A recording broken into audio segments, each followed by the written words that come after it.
So you are my guest. Oh, I like your background. So you are my guest. This is Mike Acerra with on Facebook Live, Thinking with Mike. Our first shows are our inaugural show, and I'm so pleased and honored that our first guest on our inaugural show would be Dr. Chris Brownell from Fresno Pacific University. And Chris is an authentic authority on math education, and he just co-authored a book with it Mr. Singh. Is that who you did the book? Yeah, with? Sunil Singh.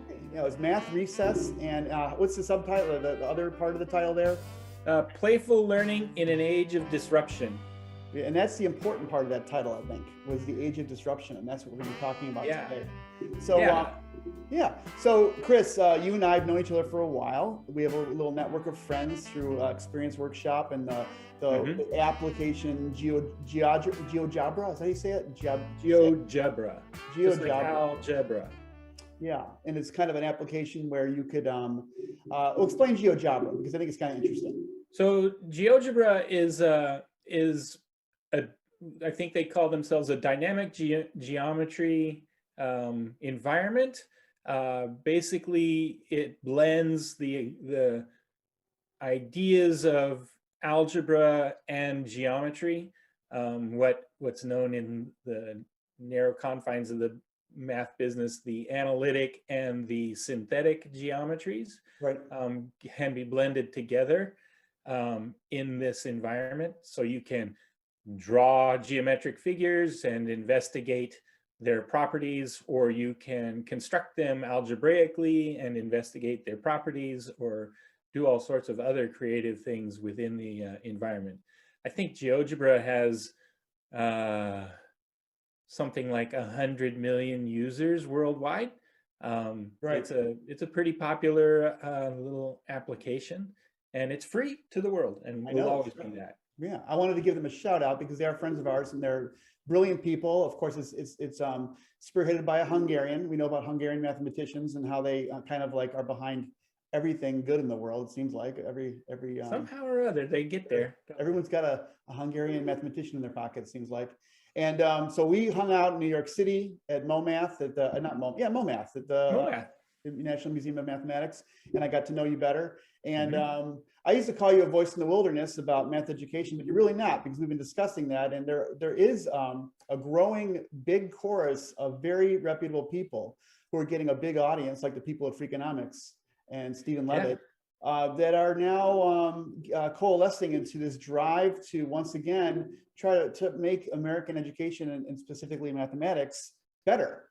And that's what I wanted to talk to you about today was what's wrong with math education, and why is it wrong, and what can we do to make it better? And I'll let you go first because I have my own ideas, of course, but I want you to take it away. So what's wrong with math education in America? Well, it all depends on what your goals are, I suppose, right? If your goal is to create the most mathematically literate and people with the greatest sense of self-ownership of mathematics and power, and feeling like they're empowered by mathematics rather than afraid of mathematics, we're failing, right? We have when I introduce myself as a math teacher to people, I quite often get people giving me the sign of the cross, like, back from me, get away from me, Satan. And it's a strange hate relationship we have here in the United States with mathematics, and there's no reason for that. Math is a wonderful human construction that we've created on purpose to solve problems that we find in our existence. So the part of what's wrong with what's gone wrong with mathematics education in the last 150 years is we created a model for education here in the US that is designed to train people to be workers in a machine, cogs in a machine. there was a time where it was really important that your ability to accurately calculate long division or use a logarithmic table to understand large numbers or really small numbers, or to operate with those, or to, you know, factor trinomials really well. These were once really were thought of as really important subjects, content pieces, and they also became quite easy to test on I mean, your ability to regurgitate those ideas or to apply those ideas in very narrow situations are really easy to test on a multiple choice exam. Right. And so the whole testing industry has grown up around this idea. Oh my gosh, you're going to get me spiraling off into all kinds of reasons for what's wrong with math education. There's no single thing, but I would say all of these things wrapped together to give us a less than exciting math curriculum, something that's designed to filter people out, right. not really not to empower people to be users of mathematical thinking. The goal for the last 100 years for math education has been, we're trying to find the few people who can rise to the top and make it into the elite areas of thinking and the elite areas of mathematics, so that we can let's stop right there, because that, I think you hit on something that I find interesting, is the history of it. Back in the 1600s and 1700s, it was Greek and Latin were the prerequisites to get into Harvard. And so everyone was doing their Greek and Latin, hiring tutors from France and Italy to come to the States, the patrician class in America, to tutor their children, the Madisons, you know, the Adams, to tutor their children so they can get into Harvard. And Harvard was setting the standard. You had to have your at least, you had to conjugate in Greek, and you had to know Latin pretty well. And then in 1820, Harvard said, well, to get into Harvard, you have to know algebra. That was another arbitrary thing. Well, just to cut down on the massive influx of now nouveau riche Americans who wanted to get into Harvard, we're going to set a new standard. You have to know algebra. And then all the schools dutifully, if they wanted their kids to get, they hired the tutors to do algebra. Would you say that's, was that a capricious or arbitrary way to institutionalize traditions of math education in America? I definitely, it was, you know, they were looking for ways to separate people out and make it easier for their selection committee. I'm not sure what the nature of their selection process was in 1820, but using something else to give them the ability to say you're in and you're out, made it you know, was really designed for Harvard, you know, not designed for the people who were getting an education. So I think I think in many ways it's truly anti-democratic. The goal being, you know, how do you filter people out rather than how do you prepare everyone for productive and rich lives. So yeah, and that productive and rich lives is an interesting concept, because I was thinking today before our interview at 2 in the morning, I actually woke up with a little night sweat, thinking about you know, going deep with you. And I was thinking about you know, I'm a first principles kind of guy. I pretend I'm one for my job. I pretend I'm like the Elon Musk of my company, and we think about first principles, like how, if you could get down to the bare knuckles, the very core of the subject, what is it? And when it comes to math, oh my God, I was going prenatal. I was thinking like when a child is born, before they're prelingual, right?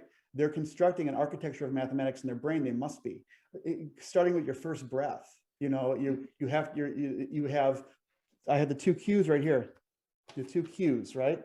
Okay, and the 2 Q's are quantity and quality, right? And I'm thinking the quality of not suffocating, of breathing, is a very real, tangible thing to a child. They don't have a word for it, but they know they have to suck in, right? And then there's a limit to sucking in, and they have to breathe out. Obstructing either one of those is a disaster and pain and horror, right? So right off the bat, there's an architecture of the early mind about that cyclical, in and out, repetitive thing, right? And the quantitative wanting something like food. You have the pain of hunger, and then I want food. Well, how much food? How long does the baby suck on the teat? Until they're full. So there's a concept of more, and then there's a concept of enough. And these are quantitative concepts, right? Right.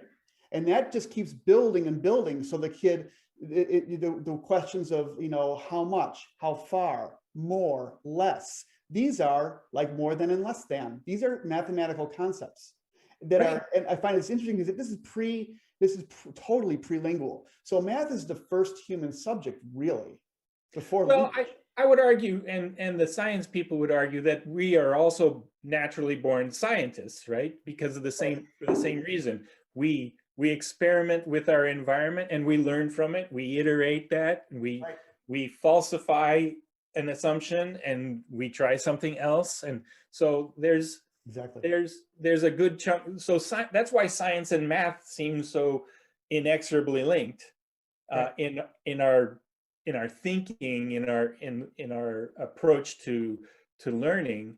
And I would have to say that yes, I think math is one of the is a dual first, and it's part of that inherent method of learning, right up to learning how to not be just prelingual but actually lingual, right? How do you migrate to being an articulate person? You do that through trying things and finding out that you didn't say what you thought you said, or you didn't understand what you heard, and asking questions. So right. So we developed this brain that recognized that we're a measurer. We're a measuring race. Yes. Measurement. I think Ezra Pound said, "Measurement made our might." So we're measurers, and we find that we are advantaged by measuring. And there's like you said, there's a science that comes out of measurement. You could perfect it, and science is a way of kind of enhancing measurement. And we actually discover these principles, these first principles, and they come out to be, strangely enough, equations with an equal sign, and they have to equalize out. And we discover math is how the universe. So we get a correspondence where nature is actually obliging us. Nature is saying, yes, math is how I work. Like nature is kind of how it rolls. So that's an amazing, isn't that kind of an amazing discovery we have, is that we find out that nature is somehow mathematically ordered? Well, it's amazing in that, order coming out of chaos is a rather intriguing prospect, right? But it's also, statistically impossible not for it to come out of chaos, right? If chaos is all possible occurrences, order is one of those all possible occurrences. So it's, without getting too deep into areas that I really don't know much about, that idea that we find ourselves in a world in which measuring benefits us, where finding and utilizing patterns within the universe that at least that work locally, and applying those patterns gives us life advantage, natural selection advantage, then yeah, we are, in as much as we find those things available to us, we will usurp them and make good use of them. Right. And that sounds utilitarian or pragmatic, like, you should learn math because of all these things.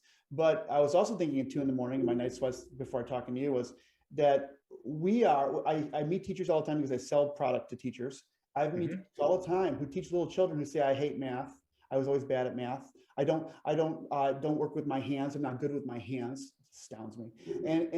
But then I realized I don't think they really know what they're saying, because I think that all of us are completely, as human beings, immersed in math. We're always talking about quality in terms of quantity. How much does he make, right? How fast does it go? What's its acceleration? We're obsessed with rates. We're obsessed with quantities.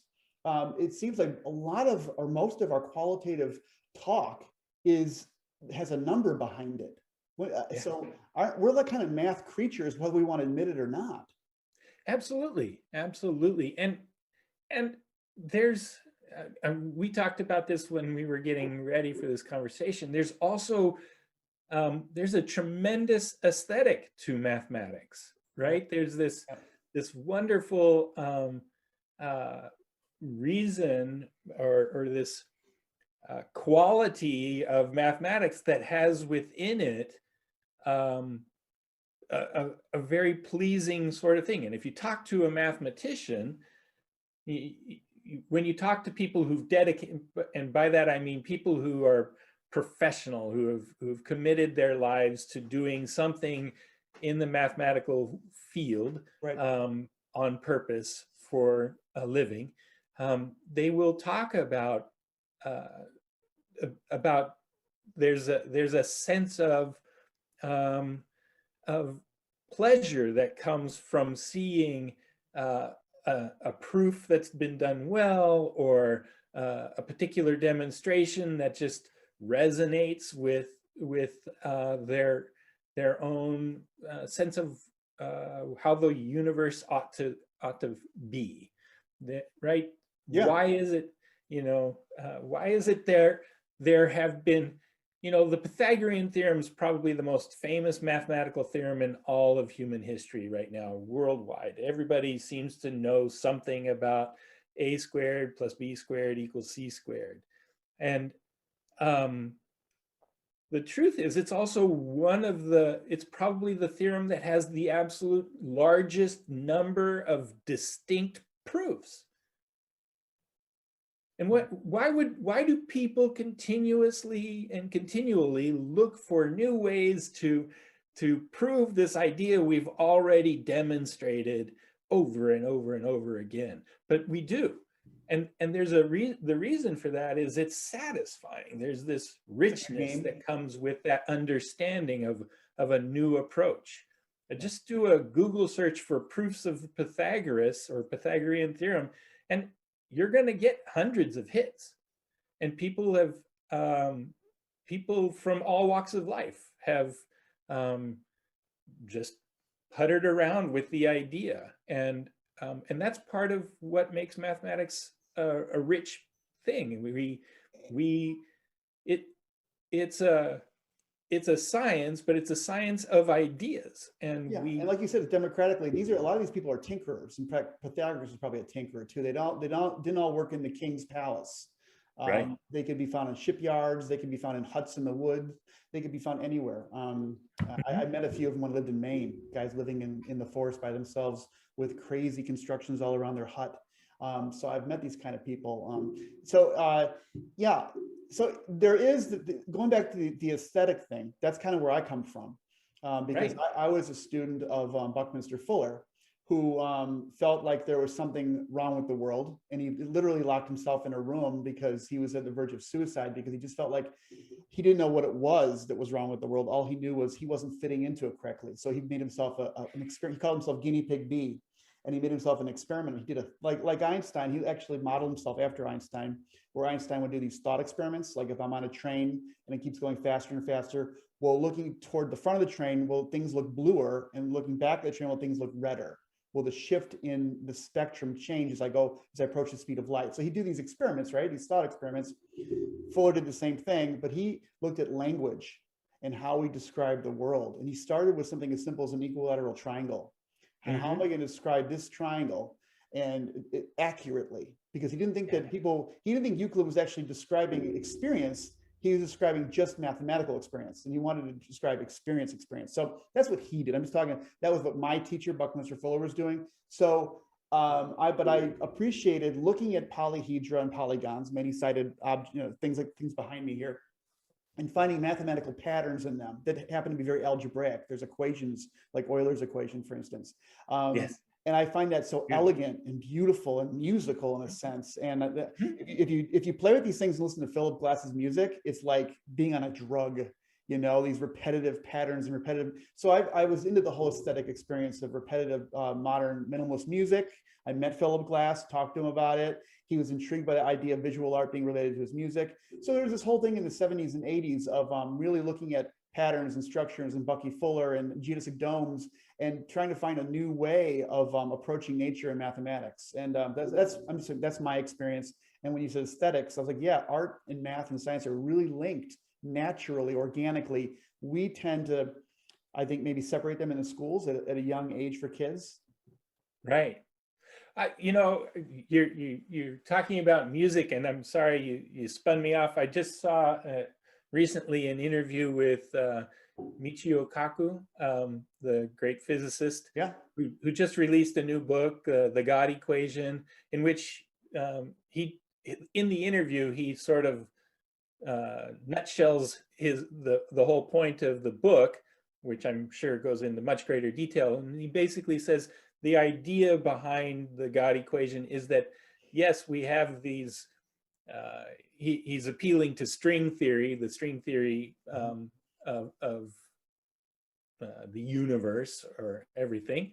right. And basically he says that everything is made up of these tiny strings that vibrate and hum at different frequencies, and you vibrate at one frequency and you're a quark, another you're a nuon, another you're a muon, another you're a neutrino, and right. You have each of these things is and it's the harmonies and the melodies that come from these vibrating strings.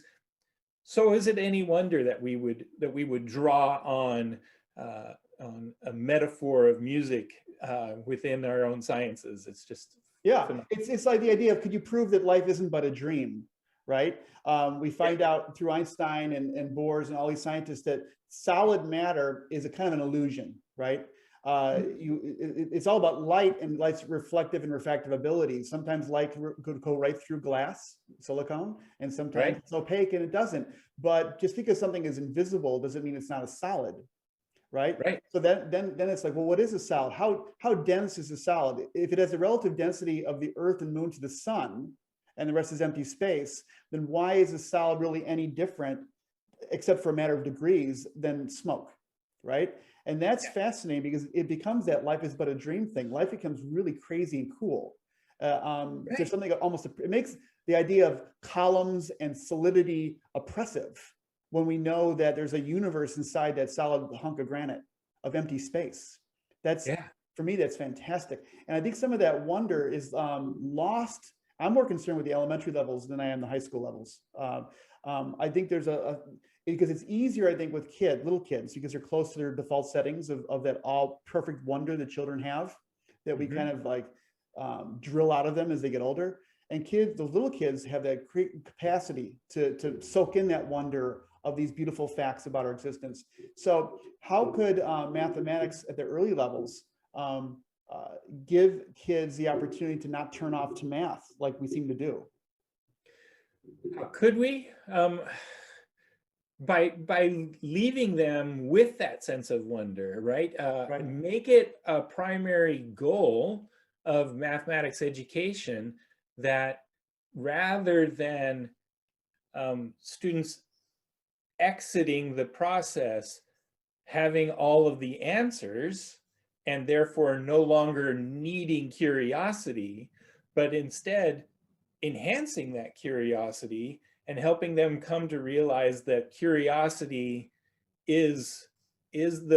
curiosity and wonder is the thing that feeds discovery. And yes, you have to check those discoveries against each other. Not only, each other meaning this discovery needs to mesh with that discovery, and the two need to be consistent, but my discovery needs to mesh with your discovery, and they need to be consistent. And so we have to learn to communicate between ideas and with ideas. So and if we can turn a mathematics curriculum into something along those lines, rather than try to convey the idea that mathematics is this fully discovered country already, right? Right. And what we want you to do is memorize all of these things. The answers. Yeah, memorize, and if not the answers, at least the algorithms to get to the answer. And that's not necessarily the case. Oh, you mean like show your work? Is that what you mean? Like show your work, yeah. Show your work, or, memorize. There's a classic. So one of the least important skills I can think of that happens in the secondary math curriculum is the ability to factor trinomials. And I work so hard. Yeah, and everybody does. You're breaking my heart. And teachers do, and I find it beautiful in one way. There's something really satisfying to take something and break it into its composite parts. I mean, that goal is novel, not novel. It's wonderful. It's a great idea. How do you take something that's whole right. and examine its parts and right. and see how they knit together to create something new? But to memorize how to factor x squared plus 5x plus 6 into its and by multiplying the 6 by the 1 that's theoretically in front of the x squared and finding, okay, 6, and find the factors of 6 that add up to 5. So 6 and 1 could subtract to 5, but 3 and 2 add to 5. Yeah. And then I have to check, is there a minus sign somewhere in that x squared, 5x and 6? I don't remember anymore. And so I have to choose those between those two things. And based on, and that process, I saw so many teachers in the early, 2010 through 14, I worked a great deal with brand new math teachers, and they were trying to teach these things, and they kept, there was every week it seemed like there's a new official method for solving that very problem. Right. And there was the big X, there was the magic square, there was the this, there was the that. Whereas, if you could just teach kids to play with this idea and tell them, hey, there are other forms of x squared plus 5x plus 6 that might be interesting. What do you think? Why don't we think of it first as 156 and tell me, are there things that multiply together that give you 156? What kinds of things multiply together to get you 156? And then move that into the algebraic world, and recognize that algebra gives you an ability to answer the what are all the things that multiply together that give you 156. So are you arguing for, because you of course you're going to get the little, and I won't give them a pejorative name, but like the math accountants will come in, the educatiocrats will come in and say, how do you with a quiz and a test and a PISA and an ISAT and all these different testing, we know how the kids stand with each other in a ranked tier system, right? We know where the curve is. We understand how they're doing in math, they say. How do you measure to the satisfaction of these type of people that Johnny and Jamie are learning, progressing in mathematics, and that there's something substantially good about what they're learning in 3rd, 4th, 10th grade? Is there already a proven methodology that works in the classroom for a teacher and for a principal to buy it and to sell to the parents? So this gets at our earlier discussion, I think, about the 2 Qs, right? There's the 2 Qs, quality and quantity. I have them here. Yeah, right. Yeah, exactly. Yeah. And I love that they can be both ways, and in any way you want, right? Yeah. Everybody still. But they're both male, though. They're both male. So there's that. They both look like Q, and it didn't matter if one was upside down or you know. It's all Q is Q, right? So go ahead. So Q. So how does it relate to quantity and quality? Well, you know, it also gets me thinking about mathematics is not just an accounting problem. It's not just about accounting. It's there's a qualitative nature to it.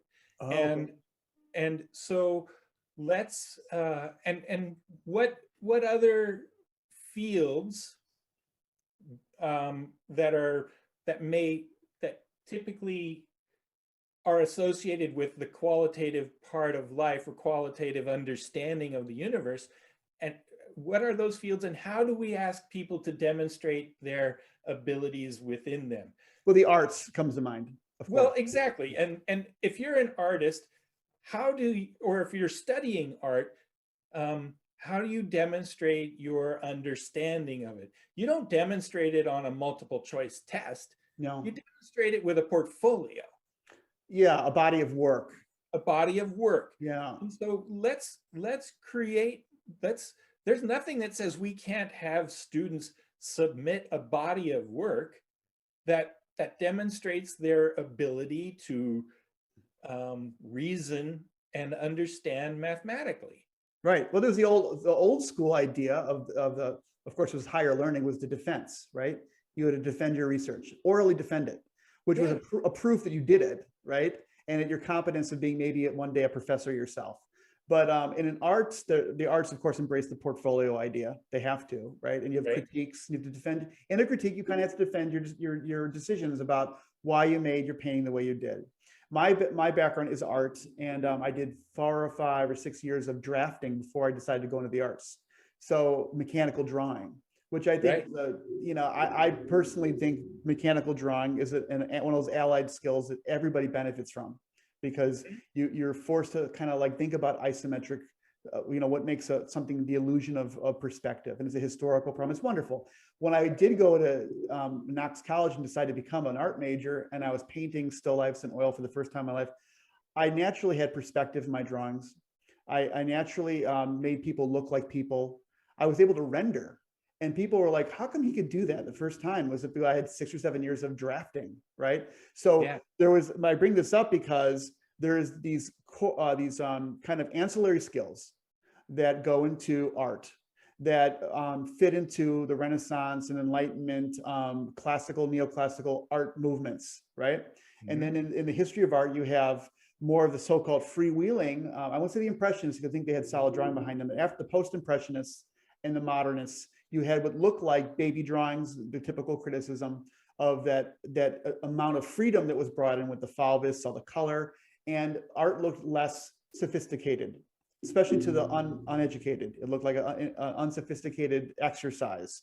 And sometimes it was, because it was easily to fake modern looking paintings and so the schools had to struggle with that. In the classical music world, my kids were both Suzuki educated in playing Suzuki.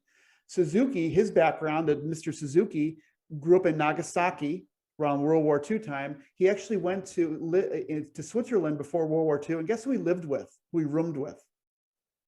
Albert Einstein.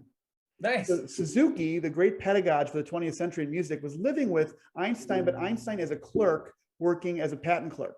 Okay. Right. So, and they played music together, these little musical ensembles, which I think is, and Einstein once said some of his best ideas come when he was playing the violin, when he has mind off the subject, he's playing music. So this milieu, if I can use that word in a sentence, which is fun, of musicians and patent clerks and physicists are all on the same level in a kind of weird way. And so I was raising my kids as being Suzuki trained musicians, and there was so much rote learning. But the Suzuki method was not just learning how to play something, but if you remember, I don't know if you ever took piano lessons or your kids took piano lessons, but traditionally in America with piano lessons, a kid will play a song like Fur-Elise. They'll perform it at the winter recital for their parents in some church somewhere. And the kids will pray to God they'll never have to play Fur-Elise again. Right. It's the last time they will ever play Fur-Elise. That is so antithetical to, or the antithesis of great music training. And Suzuki would say, you learn how to play Twinkle Twinkle, right? But you never stop learning how to really perform it. as a piece of music. Exactly. And that was, Yo-Yo Ma would agree with that. Like you could play Twinkle Twinkle with deep poetry and tonality. And so what you learned with Suzuki was on the superficial level, they're learning their chops, they're learning their etudes and their sonatas and all that stuff. But at a deeper level, they're being always questioned about, why did you play it that way? What did that tone you chose? Is that the tonality? Is that the mood of this music? And that goes to a deeper level of art appreciation and aestheticism. And I think I think that compared to modern education in elementary school and high school, it's like comparing a quill pen to a sledgehammer, right? Yeah. Where there's no talk about, why did we do it this way? Why? What did the poet mean by this? I think that it's a matter of degrees, because I always will argue that kids should get their 10,000 hours in. They should get fluent in language, fluent in at least knowing their number families. Or maybe you don't agree with that. I mean, if a kid sees a 12, shouldn't they also see a 3 and a 4 and a 6 and a 2, just naturally, or no? Yeah. So I think fluency, I'm glad you brought that word up. It's a major conversation, right, in mathematics education. What does it mean to be fluent, right, mathematically fluent? And I like to think about, what does it mean to be fluent in Italian? And I'm not fluent in Italian, but the way I know I would test myself to be fluent in Italian is to walk into a bar somewhere and have someone tell a joke and laugh, because I understand the subtlety, the nuance, the play, the wordplay that goes into a good joke, right? Oh, I know one joke in Italian, and I know how to say it, and I know how to say it in a way that a native speaker of Italian will chuckle at least. They may not laugh. It may also get me a punch in the face. Right. But it's that's how you know you're fluent in a language, and that's the same thing in mathematics. So while I subscribe to the idea that when you see 12, you ought to also see 3, 4, and 2, 6, and 1, 12, and you also ought to see 11, 1, and you ought to see 17 and 5, and you ought to see, right, and you ought to see 27 and 15, right? And so there's a whole host of things that you should that go with that, and part of it is and also when you see 12, you ought to think of the rule of 12, and you ought to think about Babylonian numbers and the 360, and there's so much in 12. Yeah, there's so many things. So what does it mean to be fluent? It means, in mathematics, there are literally hundreds of things to know about the number 12, and they ought to be visible and made visible to kids as often as possible. So yes, but I don't think being able to properly conjugate a verb is the only way we want to test a child's knowledge of another language. Can they communicate? Okay, so you're getting again into grading, and okay, let's talk about that. Would an ideal model of education be one where there is such a thing as malpractice? There could be a bad teacher, right? But there could also be a good teacher. I taught in the public schools, and I taught in a school that had a teacher-proof curriculum. And this is what it looked like. It was rote learning and it was scripted learning. The teacher was only allowed to not deviate from a script. Literally, it was scripted. The teacher will say this, the students will properly respond this way, the teacher will have this answer. It was a beautiful system in terms of painting a picture of what you can do with education, right? But the teacher was held to only account for that they followed the plan. If the plan failed, it wasn't the teacher's fault. It wasn't the principal's fault. It must be the kid's fault or something. It was, but so but the flip side of that is, what if we had, and I've had great teachers, a great teacher that could sign off on this kid, right? And Mrs. Libano, my second grade teacher, put her name on the grade cards. Michael does exemplary work in this classroom. He might be a future scientist or artist, I don't know, but he's certainly going the right direction. Now, let me tell you why, too. This is what he did on his science project. And this is what he did during his book report. And da-da-da-da. And she writes up a little letter to the parents saying why he's doing good or why he needs to work harder, right? And that would be good enough because the teacher is seen as a principled professional. Is that naive? Is that sustainable? Or do we have to really keep the scoundrels at bay and really design everything for really crappy teachers? Wow. I don't think we need to design it for really bad teachers. I think we need to design a system that allows really good teachers to really be really good. That opportunity is pretty much bred out of our present educational system. And I would say that is a worse crime than teacher proofing. The fact that you remove the ability of a person who could become an expert to actually exercise that expertise is making us all worse. It makes all of society poorer when we refuse to allow an expert to be an expert. Right. And but is it asking too much of our teacher colleges and of our teachers to be really to be experts? Is that asking too much? No, I don't think so. I don't think we ask enough of those places. We ask them now to work on narrow pedagogies. So that they can prepare their teachers, these future teachers, to be to somehow tolerate the system that they're going into and stomach it for 35 years and then graduate to retirement and never really rock the boat, never really change anything, never actually ask what's wrong with this system and how can I fix it. Okay, so let's get to that then. So there's parents listening. Well, will be listening once I put this in the syndication on YouTube and stuff and put it on LinkedIn and spread this around. But hopefully people are listening and they're thinking to themselves, this all sounds great, but I mean, I've experienced schools. They're like citadels, right? There's school boards, and the school boards kind of run it, and the principals run it, and the superintendents run it, and it seems like a tiered kind of fortress.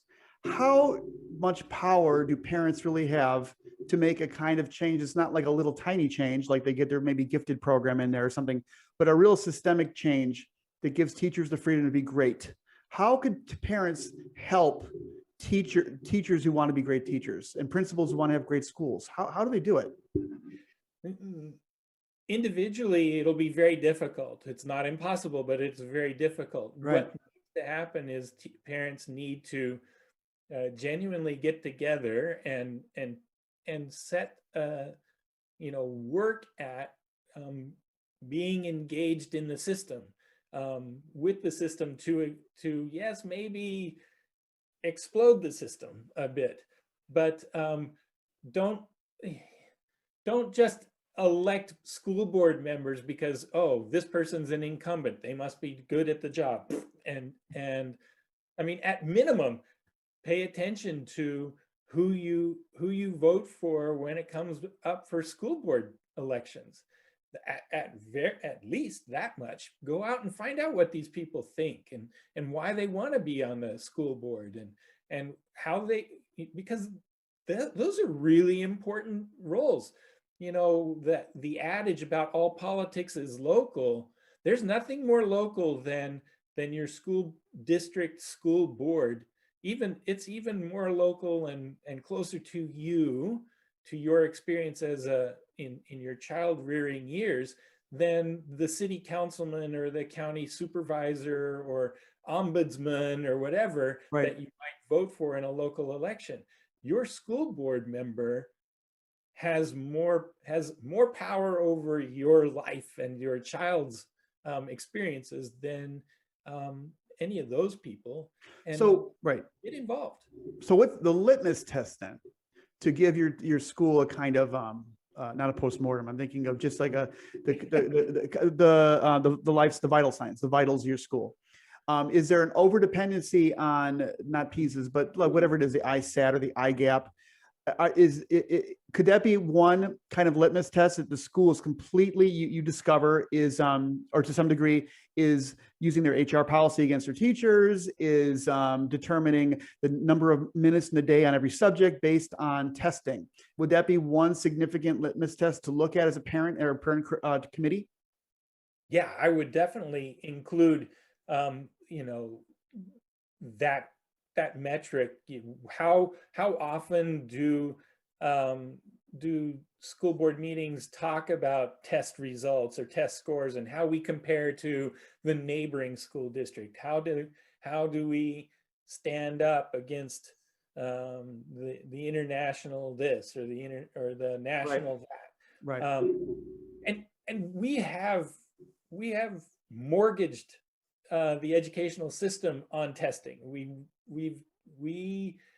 believe the lie that we need to hold people accountable so much that we will give away weeks, multiple weeks during the spring to give these meaning tests that teachers are told, just tell the kids they've got to do these. They don't mean anything to their grade. They don't mean anything to the kid, but they mean something to us. So now school is about somebody else. We're convincing children that schooling and this thing that sucks up so much of their time and their mental energy is for someone else. It isn't for them.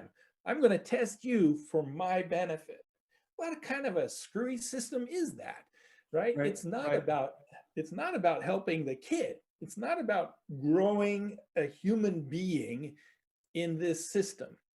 Right. The idea that math is a little cell that it's something I'm good at or I suck at, right? It's almost binary, and no one wants to feel like they suck at something, right? I think a good gym teacher, the kids, they do volleyball, they do softball, they play with a big fat softball so they can whack at the ball and have some fun catching the ball. And then, you matriculate to maybe they're not a little leaguer. That's okay. But they had fun playing softball and they have a positive idea about sports and competition and group play. There's a way to do it without sounding like, well, you're just being mamby-pamby and letting kids, you're going easy on kids. You're not suggesting that at all, are you? That we're not going to go easy on kids, but we're going to go, we're going to do it right by children. We're not going to waste this beautiful opportunity of them spending 30 hours in a school. We're going to really, make this the best opportunity possible. So here's an example that's just driving me crazy right now. Right. And this is real time. We talked about this earlier, that there are real-time problems that are happening. Here in California, where I live, schools are opening up after a full year of virtual learning. Right. They're bringing kids back into the classroom, right? Right after Easter break, spring break, this whole thing there. Almost every school in California now has children in rooms, kindergarten through 12th grade. They have them in rooms, maybe not all of them at once, but they have them there for the first time in a year. Right. And the first thing that's happening is they're putting them through the standardized test that's scheduled for this time of year. That's a hell of a pretest then, right? That's the stupidest thing in the world. Right. I'm sorry. These kids have survived a pandemic. I can tell you something. They're strong. Let's just start with that. Let's tell kids, look, you're a human. As a human, you're alive. You're alive in the middle of a deadly disease. You are surviving. You have reason for being here. Let's celebrate that. Let's not get caught up into these. I'm sorry, I love math, but I don't need to know how well you can factor trinomials for me to believe that you're good at it. I'm just happy that you're good at living in the midst of a disease that's trying to kill us all. This Right. virus is happy to eat as many of us as it can find. We're in that Decameron moment, right? The Decameron was written during the plague about people who got out of town, and it's the book with Boccaccio wrote the book about people living during the plague out in the farm somewhere. But you're saying that this is a great teachable moment where here we are in history. You didn't decide to be born in this part of history. You've survived it. You know, what's the teachable moment? Yeah. You know, in Europe, and as you know, in Finland, they did a UNESCO project. I was part of it, where they wanted teachers and people like me to come up with, you know, like I have behind me over here, the viral structures. Like, can we make that part of education, is studying the geometry of the COVID virus? You know, right. And that was wonderful. I was I was on a podcast with two educators, local educators, a superintendent and a district STEM manager, and I brought up teaching about COVID. And they said, if you don't mind, we're going to cut that out of the podcast because it's kind of scary to our listeners. I was like, man, this is the teachable moment. It's not it's scary, but that's okay, because we're adults and kids actually can handle it. You know, this is exciting stuff. If their eyes open up, they're awake.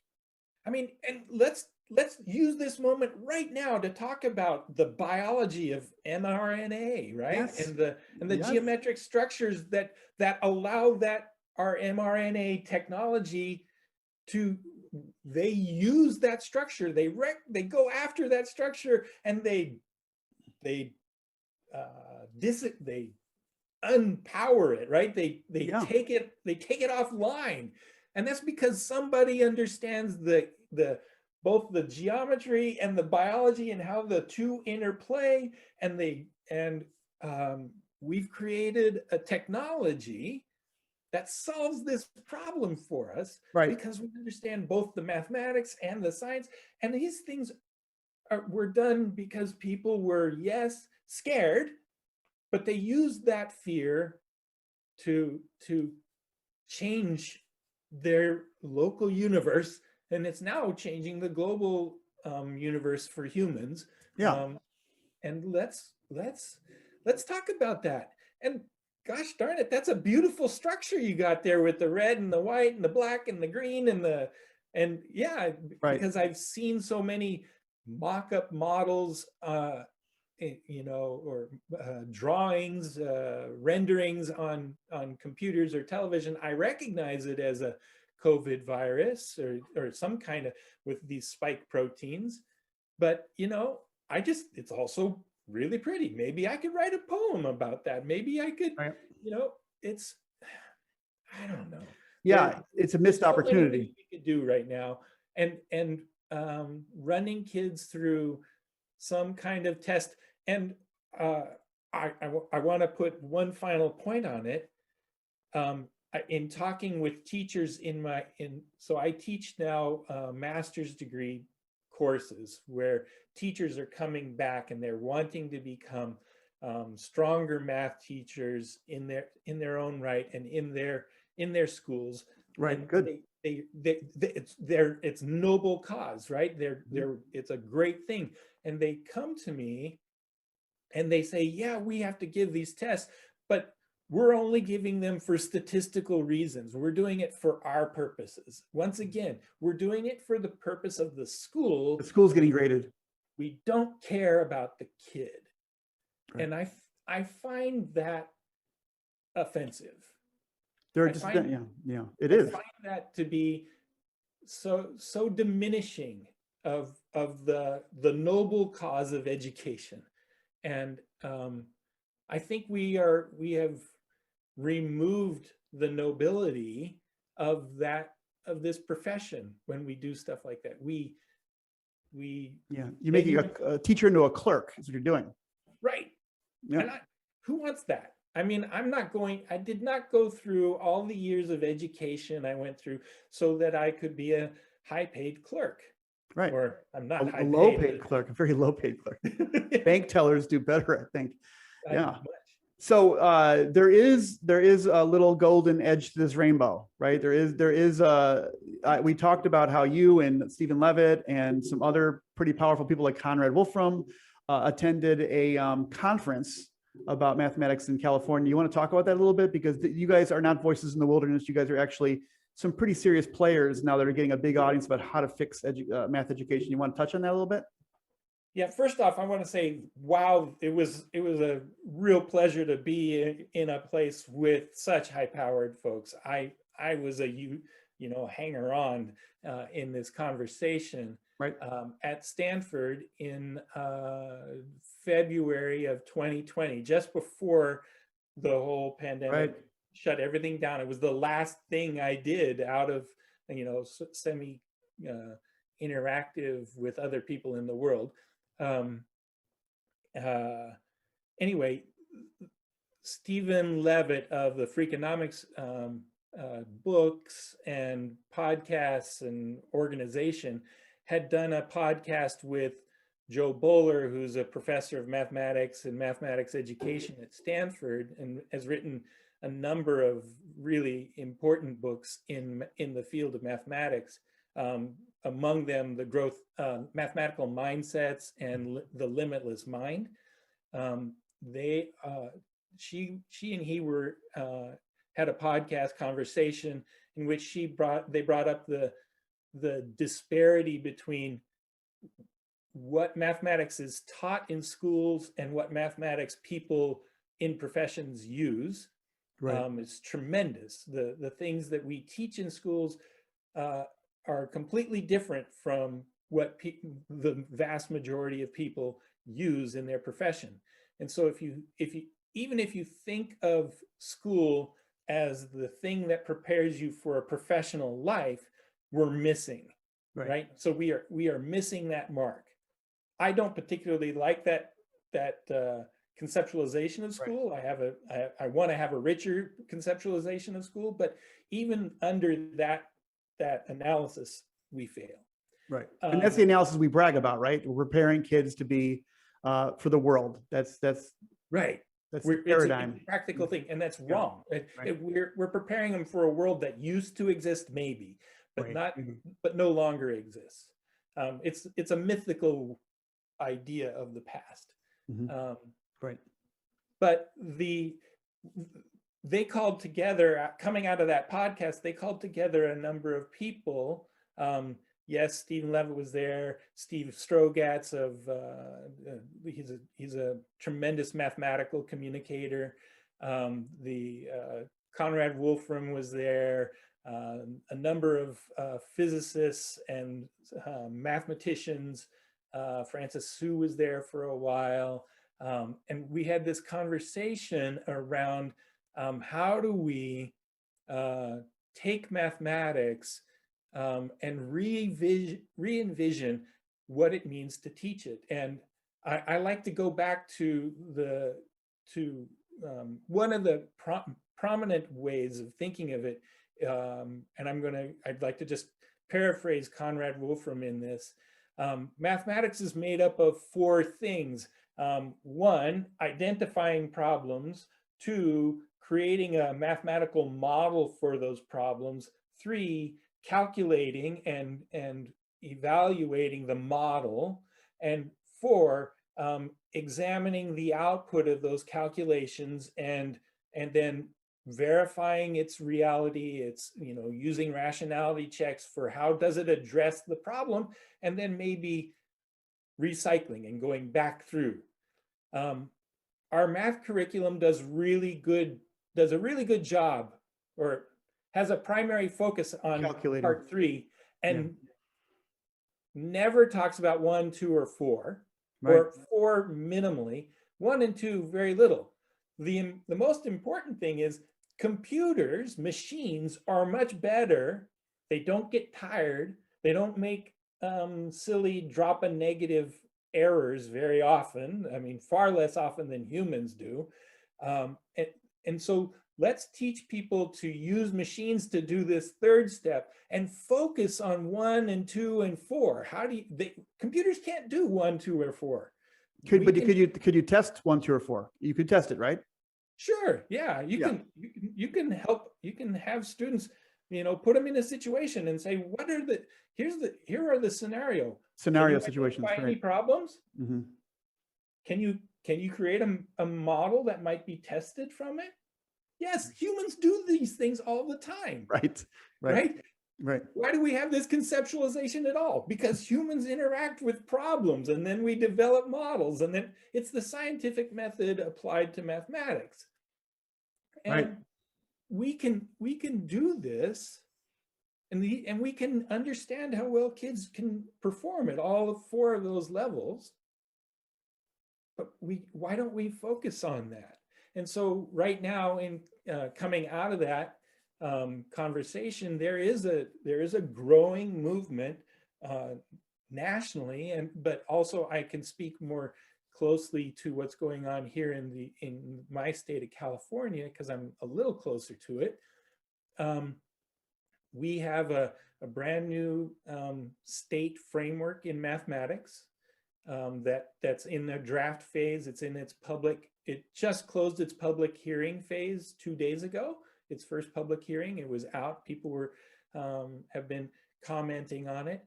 And among the recommendations, not the only recommendation, but among the constructs of this framework is this idea of eliminating the hegemony of calculus as the primary goal of secondary education. So no longer just focusing on calculus, which is why we have all of those weird algebraic skills of rationalizing denominators and factoring trinomials and all these things that come out of understanding how to get through a very narrowly defined calculus course. Right. Eliminating that, and let's talk about these other things in the sense of dealing with true data. So data science is now becoming a more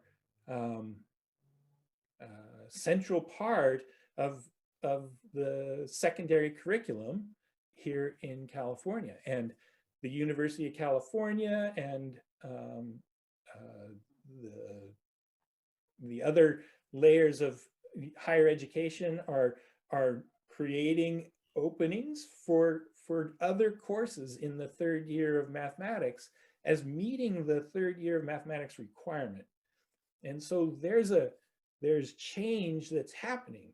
So parents who are interested in this, you asked earlier, parents who are interested, they can go to their state Department of Education websites and find out what's happening in the in their own state's math framework, and who's impacting it, and and get involved with that as well.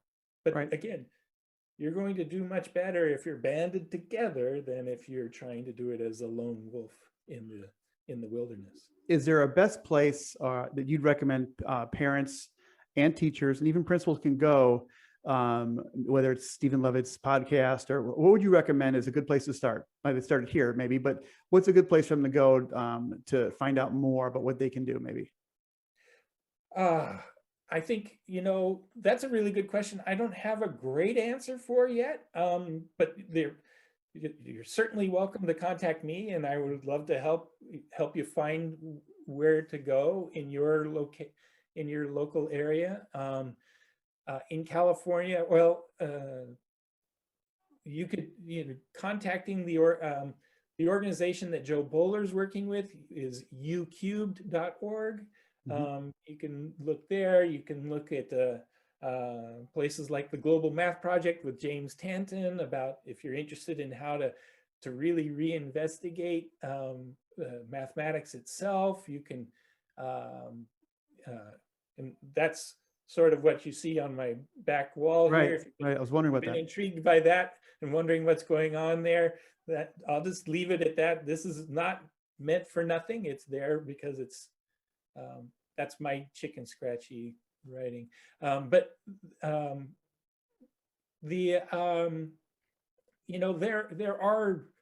are organizations that are on Facebook. We're members of any number of math, arts, learning communities and groups on Facebook.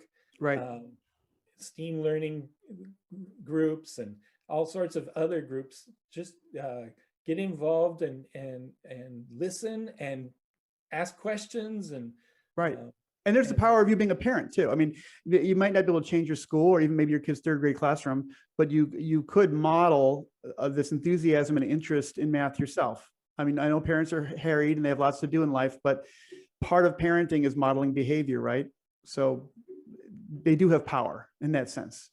Absolutely. They at very least, you can affect the way your child views the future and views their world. And start there and help them become empowered and help them to stop seeing school as a place that is designed to stamp out their creativity and their wonder and their curiosity, but above that and maintain their curiosity and their creativity and their sense of wonder about the world. Right. They will be richer for it in spite of their schooling experience. Well, I feel richer for having talked to you, Mr. Brownell, Dr. Brownell. And we will put in the links below in the Facebook Live section. I will put some links of the things we mentioned, like the cubed one. Was it Q-cubed? U-cubed. Yeah, you can. We'll put those links in the Facebook section, and we will be redistributing this on LinkedIn and some other platforms as well. So I want to thank you again for joining me today on my inaugural broadcast of Thinking with Mike. My pleasure. It's been a great time. It has been, and the conversation will continue. I think there's hope in the world that we're going to fix this bugaboo in education in America. I don't think we're not in a dystopia. I think we could fix this. You know, if I could say one last thing, I want to say I absolutely agree with you. I have hope, and I want to point to Finland as an example of why I have hope. 50 years ago, the Finns looked at their education system and said, wasn't so good. Not so great. Yeah. And they decided as a nation, we're going to do better and we're going to fix this. And within, far less than 50 years, they went from mediocre, where the United States is, to being at the top of so many international assessments of education. By not focusing on international assessments of education, by not focusing on these tests and so on, they focused on children. They focused on quality of life too, right? Like, yeah, no homework, things like that. Now you got me going again. There's this great conversation, this video. I reference it in the book, and I reference it in a couple of other areas of where I've done some writing. Michael Moore did this great, had this video documentary about homework especially, but he did this great interview of Finnish teachers, and I can't remember the precise quote, but he's interviewing a group of teachers, and at the end of it, this one woman says, "School's about teaching children to seek and pursue happiness." Right, which sounds like our Declaration of Independence, doesn't it? Yes. It's kind of an American ideal. The Declaration of Independence is precisely aimed at that. Why do we have governments? We have governments not to stamp out the pursuit of happiness, but to create an environment in which individuals can pursue happiness for themselves. And I think it's possible. I think if we get back to our actual roots in education and throw off the yoke of the plutocrat and the our own oppressors, we can once again return to an education system that values the children as human beings and not as commodities. Yeah, I think kids are better than human beings. I think kids are something else. They're almost like aliens, freaking aliens, because they have all this raw potential, and they if you listen to them and look at them, they embarrass you. They put you to shame because their little feelers are open, right? They're these great creatures, and I think that coming out of the progressive movement of Froebel, the inventor of kindergarten, which our toy comes out of, that a whole era of looking at children as these unknowns, right? Right. You're not plugging them into the future of being cobblers and wagon makers, but you're like, they could be the future Le Corbusier and Einstein and Frank Lloyd Wright. That's what they're saying. We don't know what they're going to become, but we want to foster their innate genius, their innate abilities, which is hard to put a number on, right? The qualitative thing. But I think it was great success. People in the Bauhaus said the Bauhaus came out of Froebel's kindergartens. So great movements came out of an idea of a school. So we know how to do this. And the Finns, actually, the principal at the Finnish school actually said to Michael Moore, a lot of our best ideas came out of America. So they were looking all over and they found great ideas in America to help. Yeah, we have them. Yeah. We just have to give them room to flourish. Right. Right. Yeah. Oh my gosh. I say this everywhere I go as often as I can, that if a kid leaves school with less curiosity than they entered it, school has failed them. Right. Absolutely failed them. And failed us, failed our society. And it's failed the future because we don't know the problems that our children are going to face. We cannot know them. We didn't even know this pandemic was going to happen. And thank God there was somebody out there who was creative enough to think about, maybe we could use this interesting new mRNA technology that we've developed to attack this virus. Whoa, novel. Right. And you just cannot ignore the fact that we needed a creative person, we needed a creative body of people to get to a place where a little less than a year after the discovery of the virus itself, we were able to map its genome and then develop a technology to attack it. Yeah, we don't need to have Marvel to tell us what heroes look like and what evil looks like. We could just see how real people use real science and math and the love of discovery and teamwork to do something that was always considered to be impossible. To come up with these antivirals, these what do you call them? Serums in less than a year. It's unbelievable. And that's the great story, not the story of how Thanos killed the universe. So that's why I invited you today, because I think that it's interesting to me when people have mission. We all have a mission in life, but some people make the mission the center of their life. And I think you are an example of that, and I think your mission is actually one of the more important missions of how do we fix something as big as getting kids to love math and be happy in their life and their pursuit of what they were called to do. I think it's hard to beat that. Yeah, if you're going to give yourself to something, you might as well make it something big. Some people give themselves to, forgive me for saying it, some people give themselves to chess. And we were talking about this earlier. We did talk about that. Yeah, I checked my chess stuff behind me. It is a great game. It's a great game, and it's interesting, I guess, for some people. It's terribly boring to me, but I quit it for the opposite reason. I quit it because it wasn't boring, but we lost people like Marcel Duchamp to an obsession with chess. So, like you said, you could fall down that rabbit hole. Yeah, and I just never understood the game well enough to be that obsessed with it, I guess. And we see that now don't we see that now with tablets and kids on their phone all the time, and adults too, wasting their time on their tablets and phones? It's just a huge time suck for humanity. Yeah, they can be. Yeah. But then again, I see some absolutely fabulous art coming out of people with tablets in their hands. So you can't, it's not inherent in the technology. It's not inherent in the game. So I tell my wife, hey, I'm making art on my phone. Leave me alone. Exactly. No, I think you're right. Technology is just a tool. It's like a hammer, right? Or a knife. And you just got to know how to use it and have discipline. It's a powerful tool. Absolutely. Yeah, absolutely. Well, Chris, it was awesome, man. I'm going to cut the live feed now from Facebook. Stay on the line with me for a few more minutes.